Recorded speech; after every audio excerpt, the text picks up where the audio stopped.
Morning, everyone, and welcome to the Unitarian Society of Germantown's live stream worship service. This morning, we face crisis in America, and we also face opportunity. Our worship service will be dedicated to this moment. My name is Giovanna Ramos, and I am the worship associate this morning. Our minister, Rev.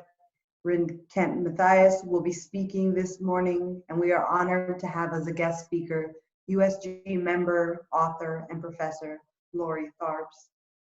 Our music is brought to us by our music director, Mark Dougherty, and Beverly Gross Spencer. Our technical help this morning comes from Jess Stanforth, Lisa Dutton, Carolyn Scott, and Celeste Lamb. Before we begin our service, we have a few announcements. Visitors and return guests, we are glad to see you, as well as regular members and friends. For more information about our congregation and programs, please email the welcoming team at welcoming@usguu.org. That email address and other links will be posted in the chat section of this Zoom. Thank you to members and friends who have sent in their pledge statements for 2021. If you have not done so yet, we ask that you do through our web 30th. We will make up the budget deficit caused by COVID-19. Your help would be huge no matter the amount. Your support enables us to present many spiritual service and fellowship opportunities. Among them are our children's program. Today at 11, 2 different programs for children are offered via Zoom. One for pre-K through grade 3, and another for grades 4 through 7. See the Zoom link in your email from Ryan Hurd or contact him for the link. People of all ages are invited to stand in solidarity. Bring signs and placards to stand in front of the church on Lincoln Drive any Monday through Thursday from 5 to 6 p.m. Please wear a face mask and practice social distancing. Every Monday from 5 to 6 p.m., we offer a breathe mindfulness and meditation session via Zoom. To find out more about our various mindfulness and yoga programs, contact mindfulness@usguu.org. We offer another Death Cafe tomorrow, June 8th. Virtual seats are limited, so please reserve your spot. Next Sunday, June 14, USG will hold its annual membership meeting, which will include electing new board and nominating committee members. An electronic ballot will be made available to everyone present on Zoom, but if you would prefer a paper ballot, please contact the church office ASAP. To learn more about our programs and news, please visit our website, usguu.org. We ask you to please let our caring team or one of our 5 COVID teams know if you need help with health, socializing, food delivery, finances. We are here for you. Contact our office at communications@usguu.org if you have any questions. After the service, please join one of our social justice Zoom rooms for discussion and action on police accountability and economic reform, hunger relief, and voting. Now, we turn our attention to the present moment and begin our spiritual service.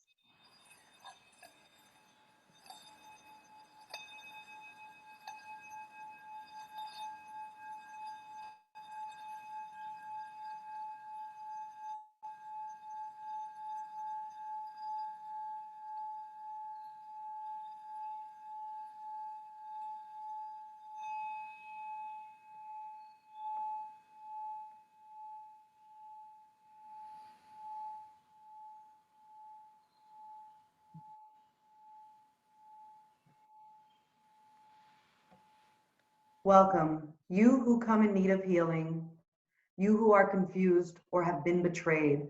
Welcome with your problems and your pain. Welcome too with your joys and your wonderings. Welcome your need to hope, your longing for assurance. Instead of answers, here may you find safety for your questions. Instead of promises, May you find community for your struggles, people with hands and hearts to join you in engaging the challenges and changes of our day. We now light the chalice, a symbol of our faith and community, with the following words from Molly Brewer. My beloved people, I cannot pretend, and so I will not tell you that everything is okay right now. That there is no reason to be angry, that you must be optimistic or at peace. I cannot pretend these things, and so I won't tell them to you. But now our chalice is lit.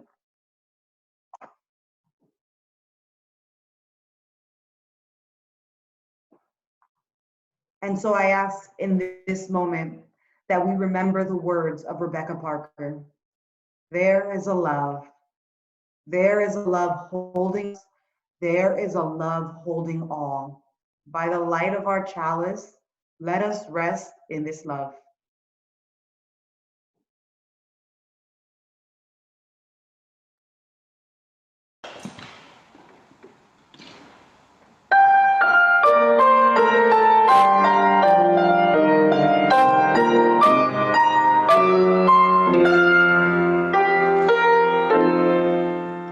I was born by the river in a little tent.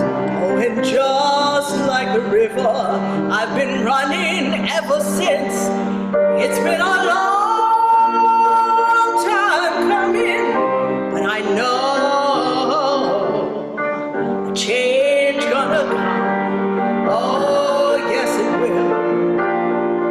It's been too hard living, but I'm afraid to die, 'cause I don't know what's out there beyond the sky.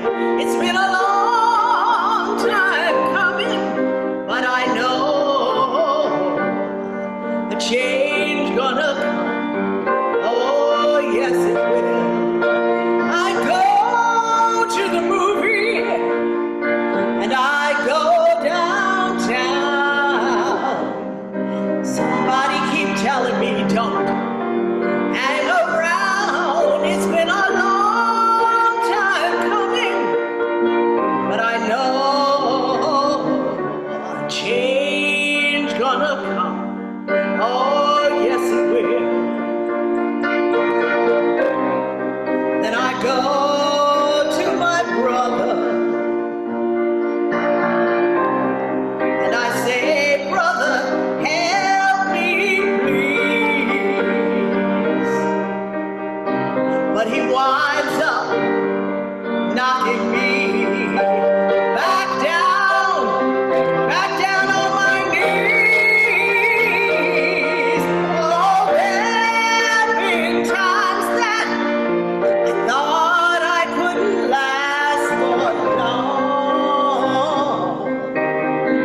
Now I think I'm able to carry on. It's been a long time coming. Change gonna come. Oh, yes it will. Oh, yes it will. It's been a long time coming, but I know a change gonna come. Oh, yes it will.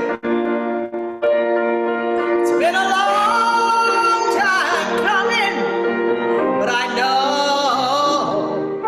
a change gonna come. Oh, yes it will. Oh, yes it will. Oh, yes it will.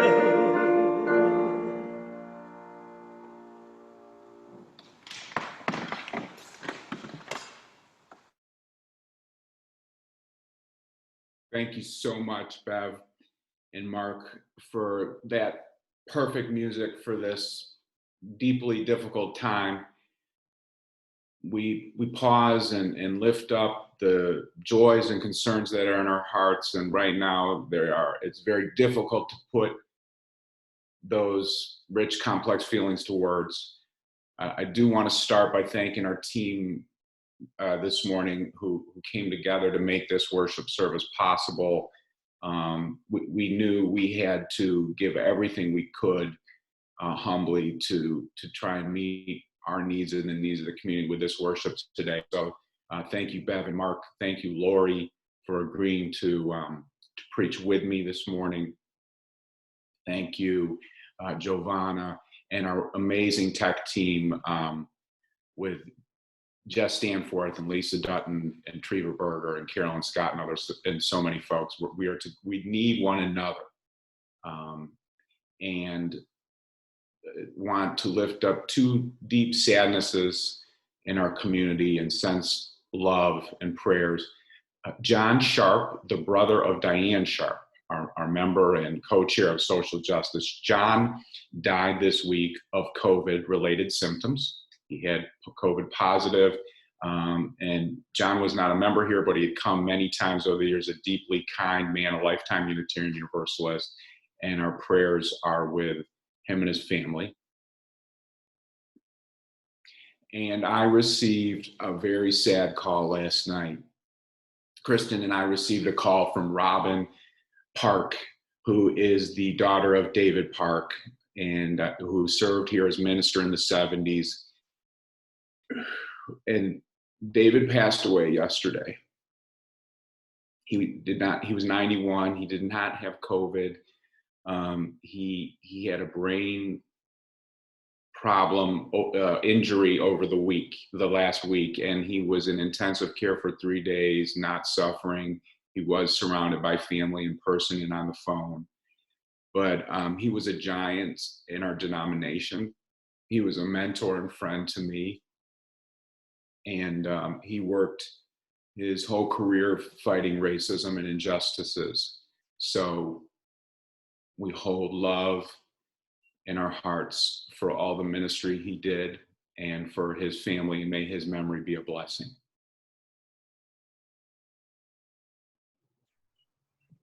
Now I turn it over to Giovanna. Our thoughts and prayers go out to longtime member Peggy Kalish, who suffered a stroke on Friday, May 22nd, and is in Abington Hospital, attended daily with loving care by her sister, Lynn Kalish. We send congratulations to Carla Campbell and Ron Ross, who became grandparents for the second time in May, to Ava Lee Noble. The Tatey family wishes to thank this loving community for the calls, cards, emails, and the delicious meals that were provided by so many of you while the family was sick with COVID-19. We are grateful to be a part of such a loving community. We celebrate gladly all of those with joys, and we acknowledge the deep satisfaction that can be found in everyday life. In our community, our country, and our world, we hold in the light everyone affected by injustice, and our thoughts are with those whose lives are harmed by violence, whether man-made or natural. If you are struggling or concerned about the way our nation is going, know that you are loved, you are not alone, and you are supported as we hold you gently in our hearts. We will now have a moment of prayer before singing Spirit of Life. God of many names, our hearts are weary, are tired, and are breaking. Our hearts are stretching as they are pulled and pushed, bruised and battered by all the suffering and brokenness and pain. Our ears are ringing with the affirmation that Black Lives Matter again and again, until this idea is manifested in our legislation, our communities, and our hearts. Spirit of life and love, in this time of dissonance, in this holy time of urgency to speak up and speak out, help us find our voice. Help us to remember that the only journey toward healing is the one that is paved through humility, acceptance of responsibility, and counteracting complacency. Ours is not a solitary journey, but one taken together, bolstered by deep listening and deeply rooted in love. May we find the strength needed for the journey here, in this place, and in all places where people gather for love, for humanity, and for justice. Amen.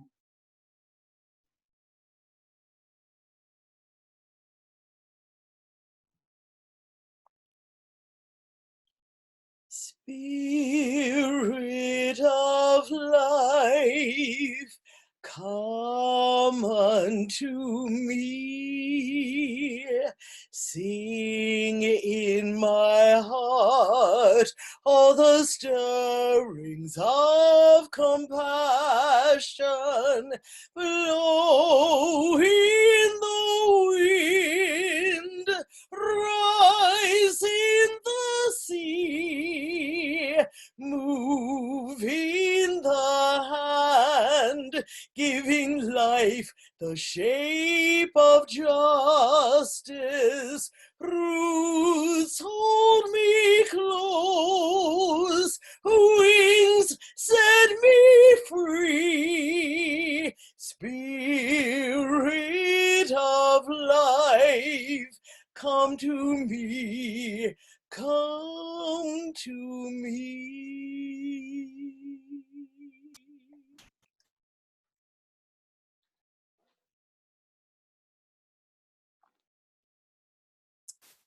Good morning, everybody. My name is Lori Tharps. I'm a member here at USG. I have been for a long time. I'm also a journalist, an author, an educator, and a podcast host. And for the past 20 years, I've been using my words to celebrate diversity and undo racism, mainly here in the United States. That's where my work, that's where I specialize. That's what I talk about is diversity and undoing racism. And that's why I get to speak to you guys this morning. And I'm very happy that I have this opportunity. So I've basically been doing this work, talking about these issues that the whole world is talking about right now and thinking about right now, quietly just writing articles, writing books, talking on my podcast. And I've done this work just, wanting to get the word out, wanting to help people understand, this most pressing problem that we deal with. And again, I wasn't looking for, money. I wasn't looking for recognition. I just wanted to get the word out.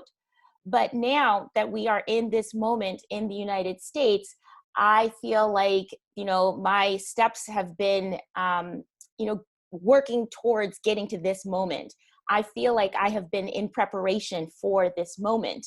All this writing and researching that I've done, I feel like it was preparing me to be a leader and a speaker and an educator for this moment.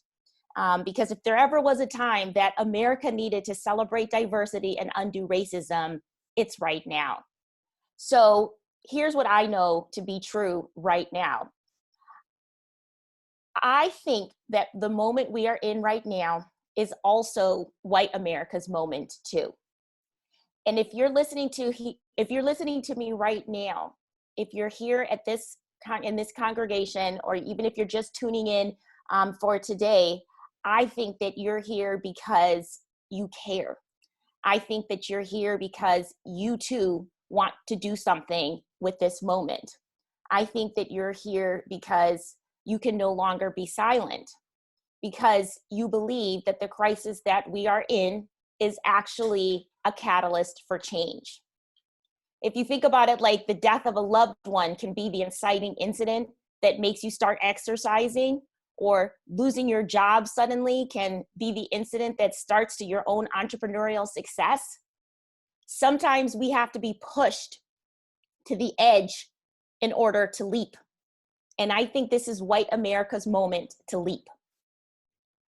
I had a conversation with my 15-year-old son recently. So many times we parents take for granted that our children just think the way we do, or that they somehow picked up all of our knowledge through osmosis. But of course, we know that's not really how things work. So I actually asked him, I said, why do you think we're still dealing with this level of racism in 2020? And here's what he said. He said, after thinking for a second, he said, well, I mean, after the Civil War, like white people were mad about losing the war, and they, still thought about, they still thought Black people were slaves, and they basically kept them as sharecroppers. And so like, that's just how they thought about things. And then they just kept thinking about Black people like that, and they still were mad. And then they taught their kids to be mad, and they taught their kids how to think about Black people, and so on and so forth, like through Jim Crow and all that stuff. So like, they just never changed their thinking. And I was like, yep, that's pretty much it. From the mouths of babes.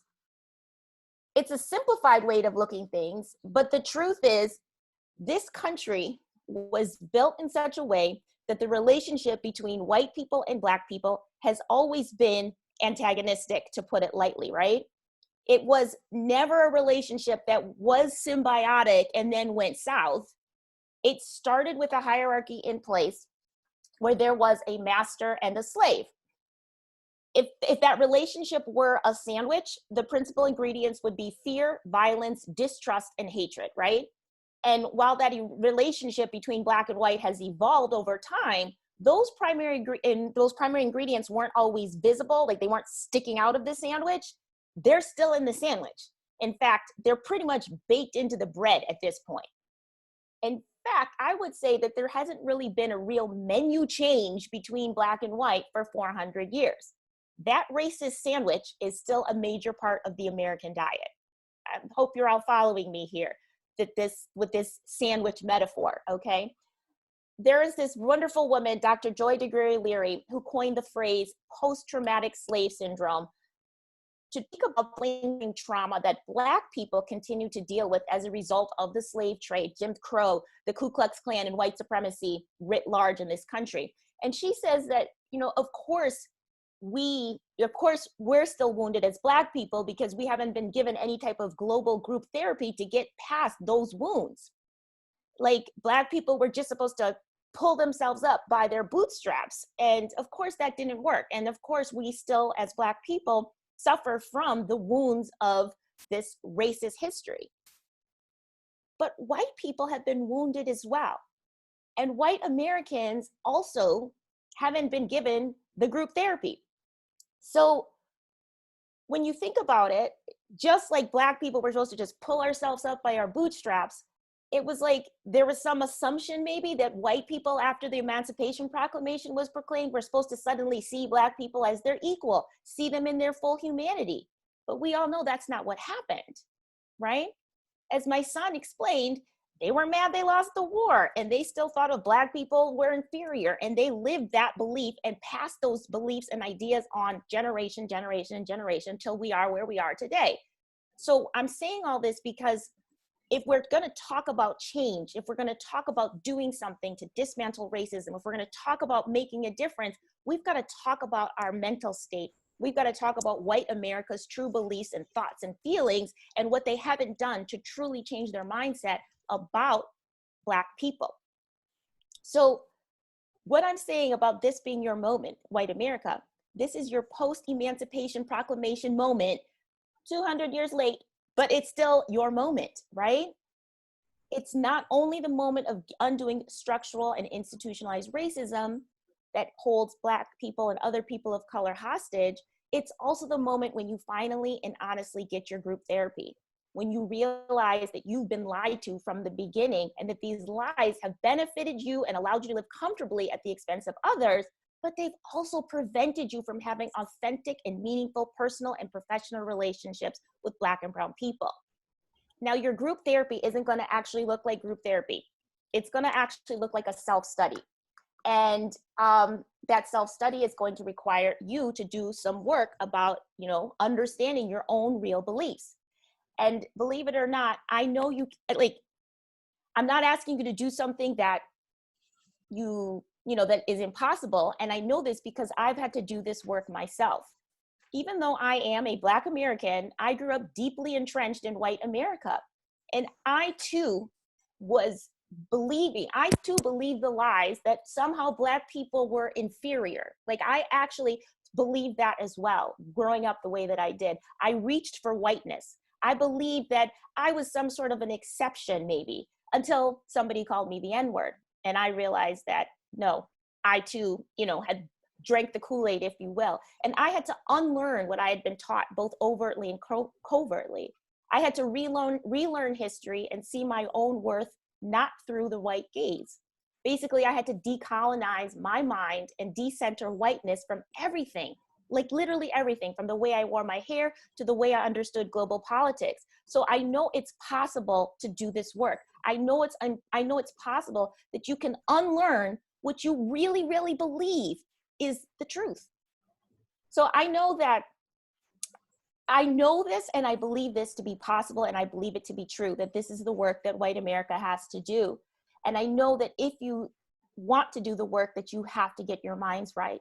You need to understand, though, that the work that you're doing, this work that I really believe needs to happen, isn't work that you need to do for me or any other Black or brown person. You have to do this work for yourselves, right? White people have to do this work for themselves. I think white people have been bamboozled, lied to, and kept from the truth. And it has, impacted their way they see Black and brown people. The way we are raised in this country, all people are raised in this country, believe that the white way is the right way. But it's really not. It's only one way. And when white Americans can honestly say that Black people are not a different species, that we are no different than white Americans, then we as a country can actually get busy at tackling the issues that really hurt all of us: the environment, healthcare, the economy. All of these issues can be adequately addressed when we see each other as equals, as equal problem-solving partners. And don't get me wrong, I think we should be simultaneously working on dismantling institutionalized racism and decolonizing our minds. We can do these things together at the same time. But if we really want to see lasting difference that goes beyond the protest, the mindset change is fundamental. So look around at the world we're living in today, where white police officers not only kill unarmed Black men in broad daylight, but do so thinking it's okay. We have come to the point where white supremacists and white racists have come so far out of the woodwork that they are occupying the White House. So yes, we are on the edge of a cliff. White Americans, are you going to take the leap to the other side, where there really is a world where all people are free? Or are you going to wrap yourselves in the cocoon of lies that keep you safe, but not me? I hope and pray that white America is ready to leap. Thank you.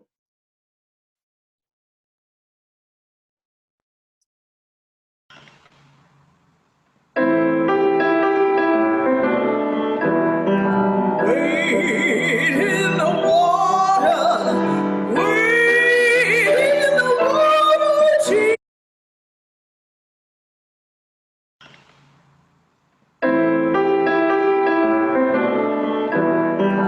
Wade in the water.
The reading today is Luke 11, verses 5 through 6.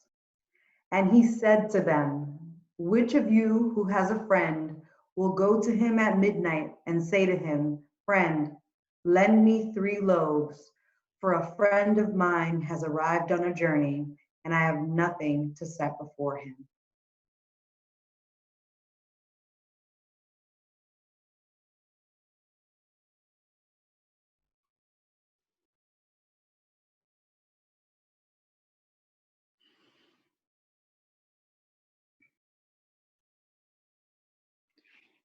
Imagine it this way. It's midnight. You and your family are comfortably situated in your beds, and you hear a knock at the door. You're startled and have a surge of nervousness, but you do get up and go open the door, where you find your neighbor, who says to you, I'm so sorry to bother you at this late hour, but friends of ours just arrived at our house unexpectedly, and they are having very difficult time in their life. They can't make ends meet. And right now, they are very hungry. And on top of that, right now, our cupboards happen to be bare. Would you be able to give or loan me a couple, 2 or 3 loaves of bread? What do you do?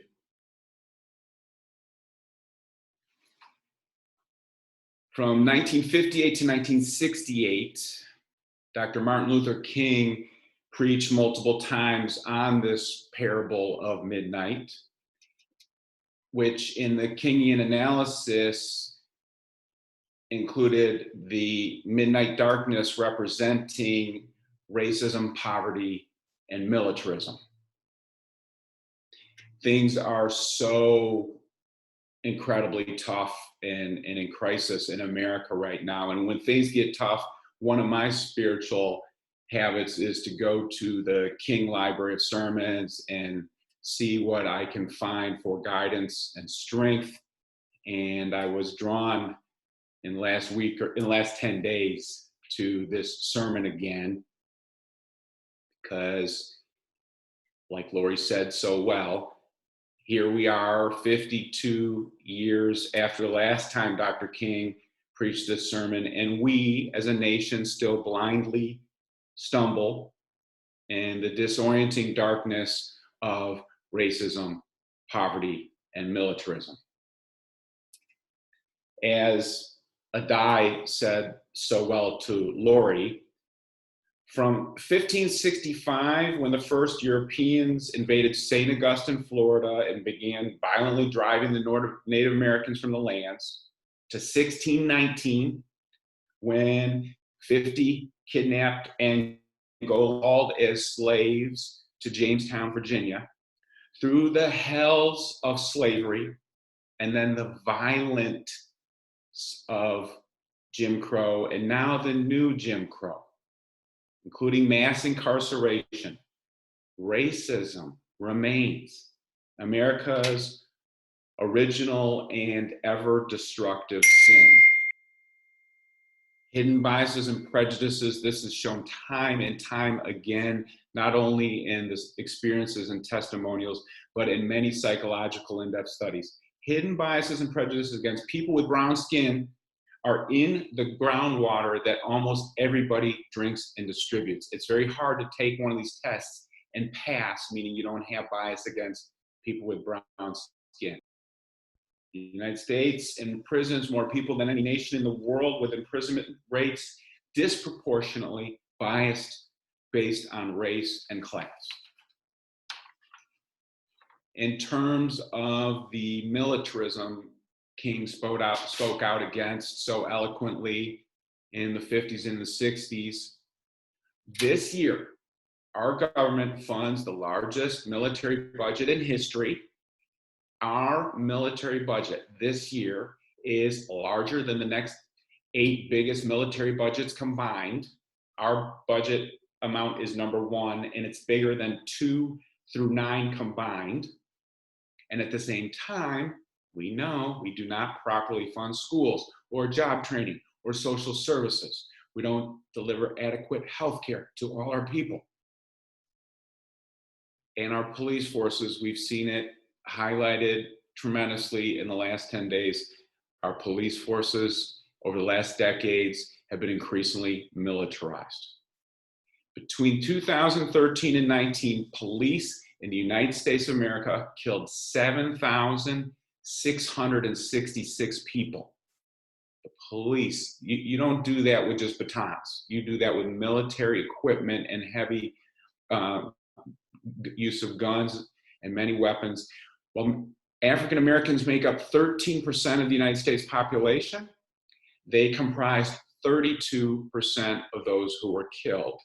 So a Black American is 2.5 times more likely to be killed by a police officer than a white American.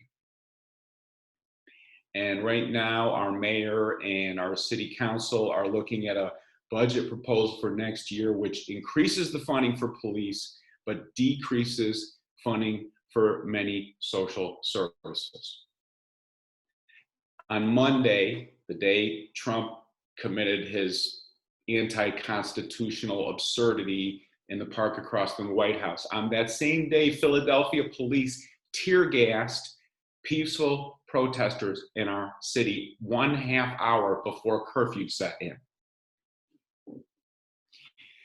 Today in America, poverty is entrenched in the unbridled brutish capitalism, which involves minimum wage as a poverty wage. In the United States, the richest country in the world, approximately 40 million Americans live in poverty. Many work 1 or 2 minimum wage paying jobs. In Pennsylvania, it's $7.25 an hour. We all know you cannot live on $7.25 an hour. You can't live with dignity or well-being on minimum wage. It's chump change. It's like a slave wage. 21% of children in this country live in poverty. And in our beloved Philadelphia, in some of our neighborhoods, up to 90% of our children are in poverty. And those are neighborhoods with higher percentages of people of color. No surprise. And like Lori was just talking about, in our world today, as in the biblical story, the deep darkness of midnight is interrupted by the sound of a knock. Since the murder of George Floyd by the police officers who are trained to prevent murder, police officers trained to investigate murder, they know murder, they committed murder, as if he could have been a dog or a cat or heinous. Yesterday, on the 12th day of protests, tens of thousands of people turned out in Australia, Britain, New Zealand, and other nations, as in demonstrations in the past week in Japan, Sweden, and Zimbabwe. People around the world every day are turning out again and again in solidarity with American protesters calling for justice for the murder of another unarmed African-American man at the hands of the police. People are denouncing racism in their own homelands as well. The protesters are knocking at the door. Almost all of us are involved in some way. I know so many of our members are protesting and people who are visiting and worship. We are knocking on the door saying, enough, enough. It's way over 400 years. It's way past time. We're called upon to answer this door and not only maybe give a loaf of bread to the person specifically knocking on our door, but we realize there are millions of people who are going without the bread of justice, hope, and love. We're called to leave the comfort of our own homes. Some of us still only virtually, but get out there, and eventually more and more of us will be going physically as well. Connect with others around the globe and figure out how to bake bread together of hope, love, and justice, absolutely prioritizing people of color and those who have been disenfranchised too long. We have to lean in now with the deep channel, the deep pain of this moment that so many are suffering, and turn it towards engaging and solution making. After this worship service, we'll have 3 breakout teams. You're invited to stay in. One will be the voter engagement team. Democracy is the 5th principle of Unitarian Universalism. We know certain people want to repress the vote. We want to empower the vote. We want everybody to feel like they can and want to vote in Pennsylvania and elsewhere. Come and be a part of that team, or come and be a part of our interfaith economic justice and live free prison team. We're working on a living wage for Pennsylvania. We're targeting our legislators and specific stores, including CVS and McDonald's. And in the prison work, we're working with a lot of coalition of folks who are trying to get those prisoners who are near the end of their sentence, who could come out and be safer from COVID outside than inside. We're working to release prisoners who are not being served properly inside of jails and prisons, which is a very unhealthy, unfair place for COVID right now. And we're trying to end cash bail. Cash bail is an absurd practice that's been proven regressive. If you and I commit the same crime and we get booked and I have $500, I can get out for 8 or 12 weeks or 3 months in a row, and you have to stay if you don't have $500. That's it. It doesn't mean you're guilty and I'm not. It just means I have $500 and I can go home. We're trying to end that. Here in Philadelphia, we're calling an investigation into the tear gassing of protesters on June 1 and advocating for a new version of this budget to highlight social services and recreation centers and job training. We have to now, the knocking is loud, but it's just knocking. These protests are great, but this is just noise. It doesn't make a difference if we don't translate it into make the change. I think the sandwich is a good metaphor with this biblical parable. And so many times we've been through this. We've been through this with Emmett Till and Trayvon Martin and Tamir Rice and Freddie Gray. The forces of capitalism and racism are just going to pull back to get everybody to go, oh, just keep going back. We've seen this many times in mass shootings. Just go back to letting every gun on the street. We have to lean in and probably make a lot of sacrifices, like Charles Gabriel preached on not too long ago. If you are in the top 1% or top 5% or top 15% of households in America on income and wealth, top 15% means you're making as a household $150,000 or more. Somehow this is going to take some change and some sacrifice because we are all living off the benefits of a completely unsustainable model for the 50% at the bottom. Something has to change. It's called capitalism. Like King said, combined with the racism and militarism. We'll get past the triage of this crisis, and then you get the complexity of the moment. And America too often has had a pathetic dearth of imagination. We can't accept this. Why does these problems like Adai last forever? Because the dearth of imagination to get us out of this. We are the country that invents the iPhone and next Pixar motion film, then Facebook, Zoom.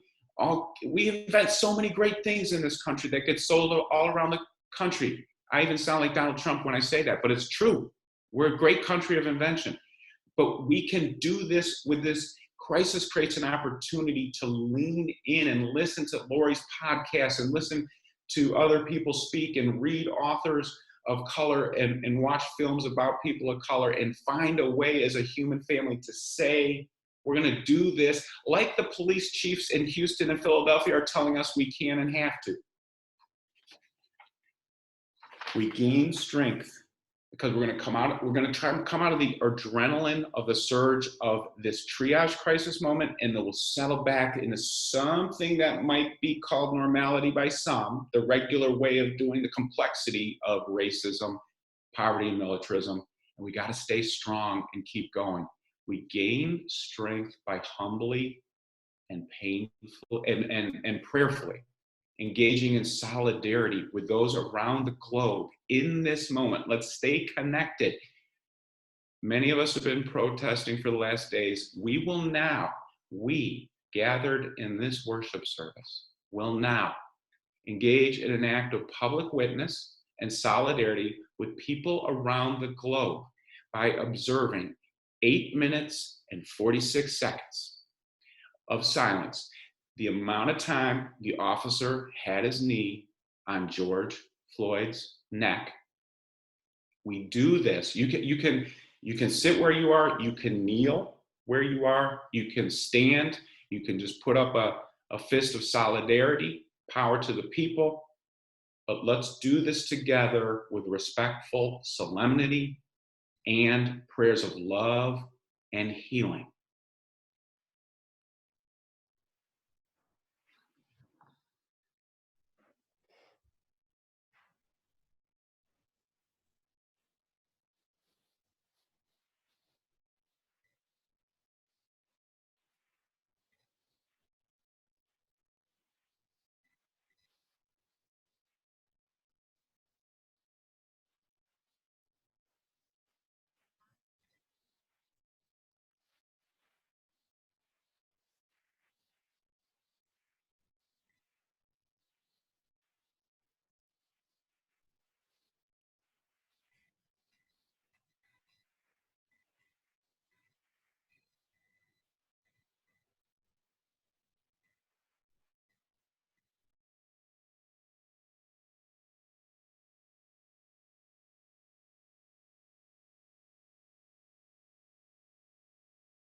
That's how long it lasted. That's how long it lasted.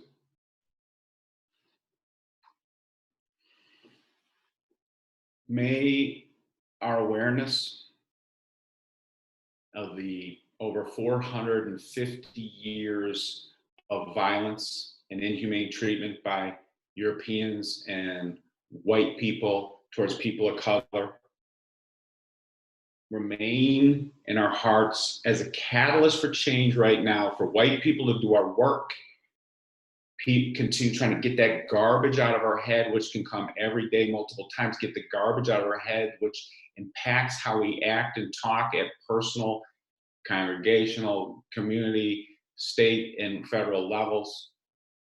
May we remember how urgent the knock at the door is to change our ways in this country we love so much. Amen.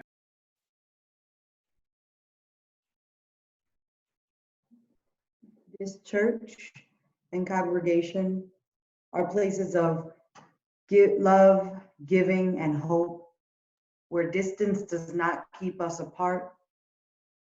Please be as generous as you can as we now collect the offering for the ongoing work of this community.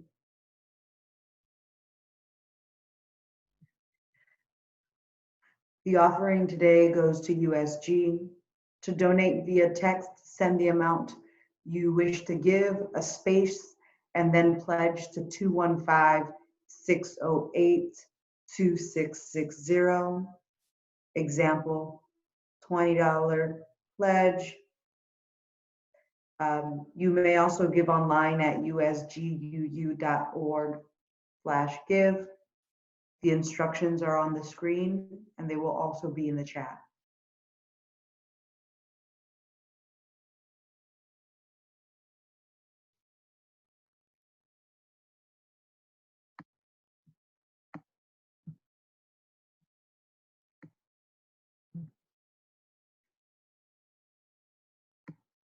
This next song that we're going to do with the choir is called Ella's Song.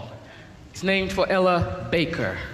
Ella Baker was a staunch fighter, a staunch advocate for young people and their involvement in the civil rights movement, one who would sit for hours and listen as young people discussed and debated strategies for how they would move next in whatever direction they decided they wanted to go. These are Ella Baker's words. They were set to music by Bernice Johnson Regan, Ella's Song. Now these are some very strong words we're saying here, so it means we need everyone to sing with us. The chorus. I'm going to teach you the chorus. I want you to sing it back to me. We who believe in freedom cannot rest. We who believe in freedom cannot rest until it comes. Now, we who believe in freedom cannot rest. We who believe in freedom cannot rest until it comes. That's good, but it's weak. There's a lot of things going on in the world right now. I encourage you. There's a lot of freedoms being threatened. Think about it. Here we go. We who believe in freedom cannot rest. We who believe in freedom cannot rest until it comes. Good. Now Carol and I will sing the verses, and when it's your turn, come in nice and strong. Ready? Whenever you are. Until the killing of black men, black mothers, sons is as important as the killing of a white man, a white mother's son. We who believe in freedom cannot rest. No, no, we who believe in freedom cannot rest. You know, that which touches me most is that I had the chance to work with people, passing on to others that which was passed on to me. To me, young people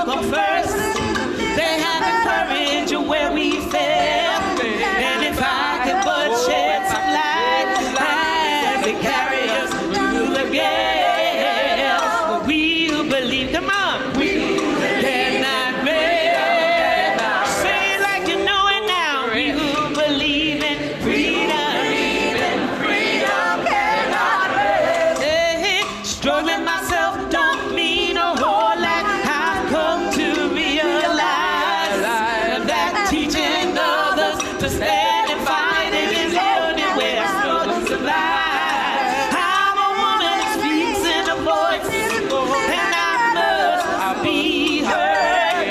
At times I can be quite difficult. I'm bound to no man's word. Come on now, we who believe, yes, we who believe in freedom. No, no, no, we who believe in freedom. One more time now, we who believe, yes, we who believe in freedom.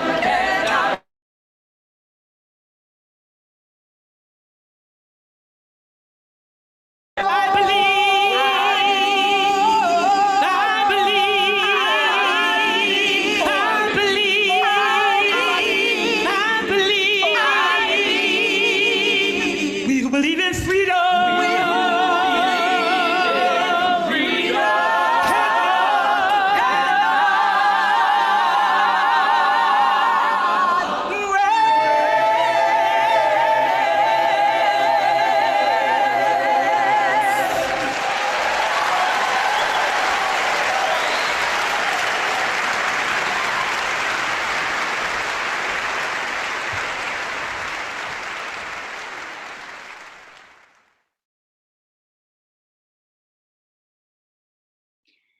These closing words are a quote from our own Betty Hankins, who has led this congregation and the wider communities of Philadelphia in anti-racism and diversity efforts for many decades.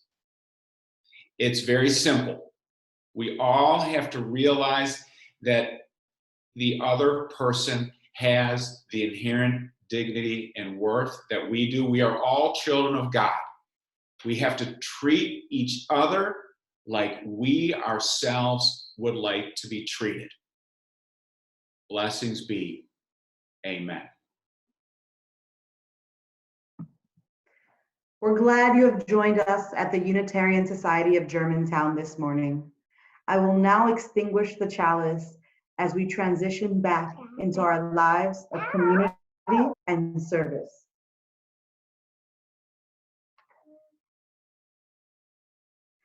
Now you may pass the peace via chat for the next few minutes. Then we invite you to join one of the social justice Zoom rooms for discussion and action. Lincoln's really excited about these breakout rooms we're going to have. Remember, we're going to have power and accountability and economic reform. We'll have our hunger relief work, and we'll have our voting work. The links will be in the chat.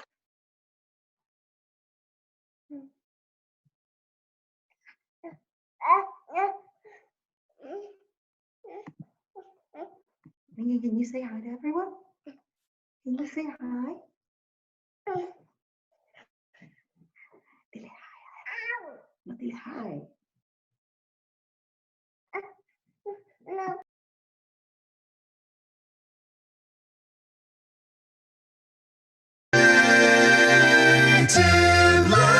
True to our native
And I just want to clarify that if you stay in this room, this is where we're going to have the police accountability and anti-poverty reform.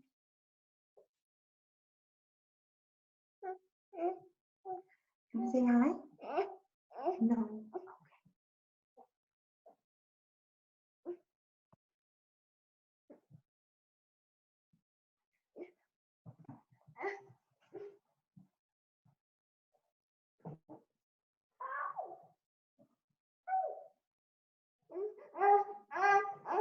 Te va con mami.